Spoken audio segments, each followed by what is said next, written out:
নির্ঝর, এই ছেলে কিছু বলবা? ইম্পর্টেন্ট একটা কথা ছিল, অনেকদিন ধরে ভাবতেছি বলবো, সুযোগ পাচ্ছি না বলে। আজকে সকাল থেকে মনের ভিতরে অনেক সাহস ফিল হচ্ছে। I love you. আমি তোমাকে অনেক পছন্দ করি। ভুল নাম্বারে ডায়াল করছো, যাও। আমার ফোন থেকে শুধু একটা নাম্বারে ফোন দিন। আমি প্রেম করতে চাই না, ডিরেক্ট বিয়ে। ভালোবাসা অনেক বেশি, যা বলবো তাই করবা? এটা ওই ছেলেটাকে দিবা। নির্ঝর পাঠাইছে আমাকে ভাইয়া, এটা দিতে বলছে। খোলো, এটা খুলে পড়ো। অনেকদিন ধরে চেষ্টা করছিলাম তোমাকে ভালো লাগার কথা জানাবো, কিন্তু সাহস করে বলতে পারছিলাম না, অথচ প্রতিদিনই ভালো লাগার তীব্রতা বাড়ছিল। যে এটা পাঠাইছে তাকে গিয়ে সরি বলে দিও। তোমার কনফিউশন সব ক্লিয়ার যে আমি মালটারে পছন্দ করি? পছন্দ বেশি দিন থাকে না, আমি তোমাকে ভালোবাসি। এটা জিনিস তাহলে আমার ভালো লাগছে, তুই আজকে থেকে আমাদের সাথে আড্ডা দিবি। এই পরিচয়। সমস্যা নাই, এভাবে শুরু হয়। ফার্স্টে ফ্রেন্ডশিপ, দেন ভালো লাগা, দেন ভালোবাসা। আমি প্রেম করবো না, ডাইরেক্ট বিয়ে করবো। এই মালটারে যদি পছন্দ না করতাম আজকে বইটা যেতাম। তুই জানোস না স্যার কেমন, আমার বইটা তো এখন লাগবে। আপু আসসালামু আলাইকুম, একটা অর্ডার ছিল। অবশ্যই এটা পেমেন্ট দিতে হবে না, এটা পেমেন্ট করা হয়ে গেছে। আপনি যদি চান টিপস দিতে পারেন। প্রিয় নির্ঝর, তোর মুক্তা ঝরা দাঁতগুলো আমার ভালোবাসার মতন শক্ত না, সারা জীবন থাকবে না, তাই যতদিন আছে হেসে নে। ইতি, আমার দিক দিয়ে তোর প্রেমিক, তোর দিক দিয়ে তোর বন্ধু নুহাস। তোমরা কি কেউ লুকায় আছো? Happy birthday. কেউ কিন্তু এগুলা কি জন্মদিনের জন্য ধন্যবাদ? এই যে পৃথিবীতে তুই ভূমিষ্ঠ হয়েছিস, এর জন্য অনেক অনেক ধন্যবাদ। আমি খুব ভালো করে জানি তুই আমাকে ভালোবাসিস না, কেন যেন মনে হয় তুই কখনো আমাকে ভালোবাসবি না। আমি কি যেন ভালোবেসে ফেলছি, আমি কি করবো বল, তো হয়ে গেছে তাই না? তুই না ছেলেটা অনেক ভালো, অনেক অন্যরকম। প্রত্যেকটা মেয়ে তার জীবনে তোর মতো একটা লাইফ পার্টনার চায়, কিন্তু তুই আমার জীবনে রং টাইমে আসছিস। নির্ঝয় পাঠাইছে ভাই আপনার সাথে। আমার যা বলার ছিল আমি সেদিন বলে দিছি তো। আবার আপনার জীবনে হয়তো আজ পর্যন্ত অনেক মেয়ে আসছে, বা হয়তো বা আসে নাই, কিন্তু ট্রাস্ট মি, নির্ঝর এমন একটা মেয়ে, এই মেয়ে যদি কারোর জীবনে আসে আর ওই মানুষটা যদি নির্ঝরকে না রাখতে পারে, এর থেকে বোকার কেউ নেই পৃথিবীতে। মানে এমন মেয়ে একবার চলে গেলে আর কখনো খুঁজে পাওয়া যাবে না ভাইয়া, লাইফ টাইমে কখনো আসবে না। আপনি 1000টা মেয়ে নিয়ে আসেন, 1000টা মেয়ে আপনাকে একসাথে ভালোবাসুক, নির্ঝরের একার ভালোবাসার কাছে না এই সম্মিলিত ভালোবাসা হেরে যাবে ভাইয়া। ওর চোখ দেখছেন, সৎ সরল, ওর কথায় রাজি হয়ে যান, এরপর দেখবেন আপনি আর ওকে ছাড়বেন না। আমি হলে তো কখনোই ছাড়তাম না।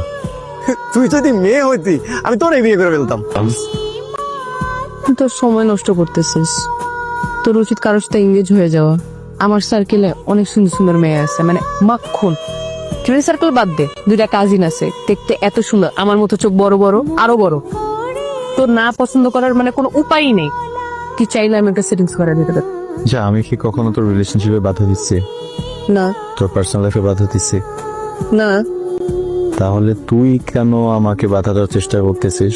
তুই যদি আমার কপালে থাকিস, 1000 আপেল আসলেও তোকে আটকাতে পারবেন না। আবার শুরু। প্রতিদিন এত ছবি তুলে কি করো তুমি? ভালোবাসা মানুষের ছবি গ্যালারি জুড়ে থাকা ভালো লাগে। তাই বলে এত ছবি প্রতিদিন? ভাবি এত সকাল সকাল কেন আসতে পারি না? বৌমা কই? আমি তো এতদিন একাই আসছি। কোন সমস্যা হচ্ছে? কি সমস্যা?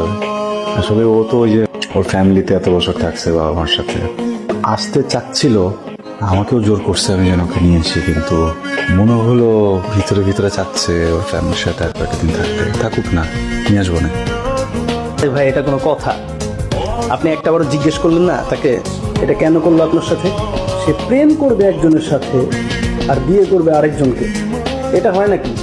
এই মেয়ে তো ক্রিমিনাল। আমি একটা কথা বলি ভাই, শোনেন, সোজা গিয়ে মামলা করে দেন। আপনি জীবনে কোনো মেয়ের দিকে তাকান নাই, কখনো কোনো প্রেম করেন নাই। আরে ভাই, পুরুষ মানুষ হন, পুরুষ মানুষ। সোজা তার কাছে যান, বাঘের মতো চোখের দিকে চোখ রাখেন আর বলেন এটা কেন করলা তুমি? না না, তুমি বলার দরকার নেই, তুই করে বলে এটা কেন করলি তুই। আমি ওকে নিতে আসছি।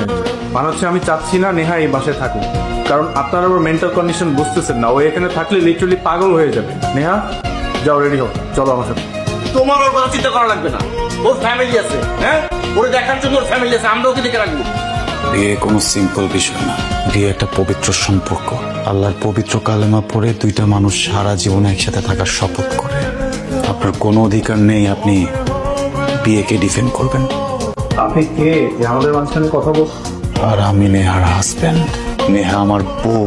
এই লোকের ব্যবহার দেখছ? আপনি চুপ করেন। কেন চুপ করবো? হ্যাঁ, আপনি আমার বাসায় এসে আমার গেস্টের সাথে খারাপ ব্যবহার করবেন, যা খুশি তাই বলবেন, আর আমি কিচ্ছু বলবো না? আর আপনাকে কত কিছু বললাম সেদিন, আপনার লজ্জা নাই? আপনি আবার আমার বাসায় আসছেন। হ্যালো, আসসালামু আলাইকুম স্যার। অবশ্যই। স্যার আপনার সাথে একজন দেখা করতে এসেছে, বললো খুব ইম্পর্টেন্ট। ওকে, পাঠান। ভাই আপনার সাথে আমার কিছু কথা ছিল। নেহা আমাকে ভালোবাসে ভাই। আপনি যে মানুষটাকে নিয়ে কথা বলছেন সে আমার স্ত্রী। কিন্তু ও তো আপনার সাথে ভালো নেই ভাইয়া। ও তো আপনার সাথেও ভালো ছিল না রাফি। আমি বুঝতে তাই পারি বলে কি আপনাদের ব্রেকআপটা হতো? সেটা একটা ডিফারেন্ট স্টোরি ছিল। ডিফারেন্স স্টোরি সবার লাইফে থাকে, এসব ডিফারেন্সেস গুলো আছে তাই বলে কি আমি আমার সংসার ভেঙে ফেলবো, বের হয়ে আসবো এখান থেকে? কিন্তু নেহা তো আপনাকে ছেড়ে আসতে চায়। আমি থাকতে চাই। জোর করছেন? আপনি আমার বিয়ে করা ওয়াইফকে নিয়ে আমার সামনে বসে বাজে কথা বলছেন। আমি নেহার হাজবেন্ড। নেক্সট টাইম যদি আমার ওয়াইফের নামও আপনার মুখে শুনি না, মুখ ভেঙে দিব। বিয়ের পরে একটা ছেলে কেন একা থাকে, কেন বৌমাকে বাপের বাড়ি রেখে আসে, এগুলো দেখেই তো সব বোঝা যায় না, জানা যায়। কি বলতেছ? আমি কিছু বুঝতেছি না। জীবনটা অনেক কঠিন বাবা, এ নিয়ে তো একদম চিন্তা করিস না। একজন ভালো ডক্টরের কাছে নিয়ে যাবো, ট্রিটমেন্ট করলে তো বিষয় ঠিক হয়ে গেছে। আমার ডক্টরের কাছে কেন যেতে হবে? কি হয়েছে বলো? ওকে ডাক্তারের কাছে নিয়ে গিয়ে ওকে কিছু বলার দরকার নাই, মানে তুমিই ডাক্তারকে বলো। নেহা ওর মাকে বলছে, ওর মা আমাকে ফোন করে বলছে। মাকে কি বলেছেন? বিয়ের আগে যখন আপনার সাথে আমার কথা হয়েছিল আমি জিজ্ঞেস করেছিলাম না কাউকে পছন্দ করেন কিনা, বলেছিলেন করেন না। সেদিন যদি সত্যটা বলে দিতেন তাহলে আমি আপনাকে বিয়ে করতাম না। আমি আমার ফ্যামিলি মানুষের সাথে চোখে চোখ মিলাতে পারি না। প্রতিবেশীদের সামনে ছোট হচ্ছি, আমি অফিসে ছোট হচ্ছি। আপনি একজন সেলফিশ। কখনো না কখনো তো সংসার গোছাবেন। আপনার জীবনে যে মানুষটা আসবে তার সাথে একই কাজটা করেন না যেটা আমার সাথে করেছেন।